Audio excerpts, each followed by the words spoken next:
सलाम। जी हैदर भाई, क्या हाल चाल है? ठीक ठाक है? शुक्र है अल्लाह। जी मैं आपको बताना चाहता हूँ कि मेरे 3-4 इलाज पहले भी हैं। कोई इस्लामाबाद में, कोई रावलपिंडी में। मेरा थोड़ा ज़हनी मसला था और मैं मंशियात यानी कि नशे वगैरह की चीज़ों का इस्तेमाल करता था।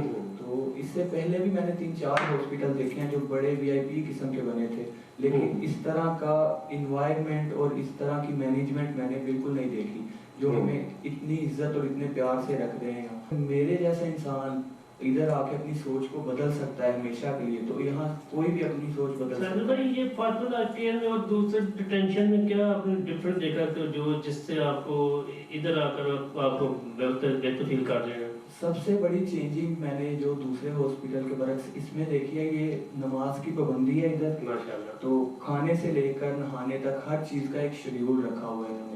तो ये बहुत अच्छी चीज़ है कि कोई भी चीज़, कोई काम, उसका एक टाइम रखें तो काफ़ी अच्छा इंसान उसमें अपने आप में चेंजेस ले आता है। सही बात है, सही बात है। ये दूसरे इदारों में मैंने कोई ऐसी चीज़ नहीं, ना नमाज में, और ख़ास तौर पे ये जो हमें सेटअप मिला है इधर बात गुफ्तगू करने के लिए, ये तो बिल्कुल ही नहीं था ना। तो मैं बस यही कहना चाहूँगा कि इस हॉस्पिटल में आके हमारी सोच ही नहीं, हमारा हर चीज़ बदल दी गई। और इधर आके सबसे बड़ा फायदा ये मुझे मिला कि मैं नमाज का पाबंद हो गया। जिनके बच्चे गलत कामों में पड़े, उनके वालिदैन हमें देखेंगे, वो पूछेंगे कि कहाँ से आपने इलाज करवाया, फिर हम बताएंगे कि हमने सर जनाब कारी उमर वकास साहिब से फातिमा लाइफ केयर से इलाज करवाया।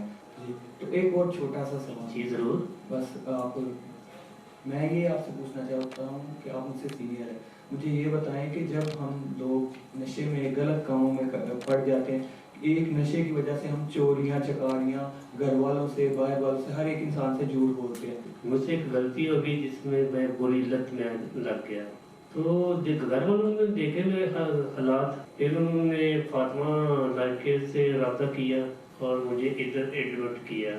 हमारे माशाल्लाह डॉक्टर साहब जो है माशाल्लाह कारी उमर वकास साहब की तरफ से जो हमें लेक्चर दिया जाता है, से हमें बहुत ही जो है ना फ़ायदा हुआ है। से हमें ये पता चल गया कि अब हमने आगे की अपना फ्यूचर लाइफ कैसे गुजारना है। तो अल्हम्दुलिल्लाह भी हम मुकम्मल कोर्स करके जाएंगे। तो सबसे पहले तो मैं अपने घर में टाइम दूंगा, वो अपनी फैमिली को जो टाइम मैंने अपना ज़ाया कर दिया कि मेरे घर वाले मेरा इंतज़ार करते रहते थे। मेरी माँ खाना बना के रात के 12-12 बजे तक मेरा इंतज़ार करती थी, और मैं जब आता था घर में इंटर होके सिर्फ बदतमीज़ी और नाचाकी, गुस्सा, इसके अलावा मुझे कोई काम नहीं था। मैं ये नहीं था सोचता कि मेरी माँ अभी तक जाग रही है, मेरी बहनें जाग रही हैं, मेरे लिए खाना बना के रखा हुआ है, उनको नींद नहीं आ रही कि हमारा भाई, हमारा बेटा इस वक्त कहाँ सड़कों पे सोया होगा, कहीं ज़लील व ख्वार हो रहा होगा। इस बात का एहसास मुझे इधर फातिमा लाइफ केयर हॉस्पिटल में आके मुझे एहसास हुआ है कि कितना ज़रूरी होता है कि इंसान की हिफाजत, और जो आपकी हिफाजत करता है उसको अच्छा रिस्पॉन्स देना कितना ज़रूरी है। मैं यही कहना चाहूँगा। चलो, अल्लाह ताला आपको हिफ्ज़-ए ईमान में रखे। आमीन।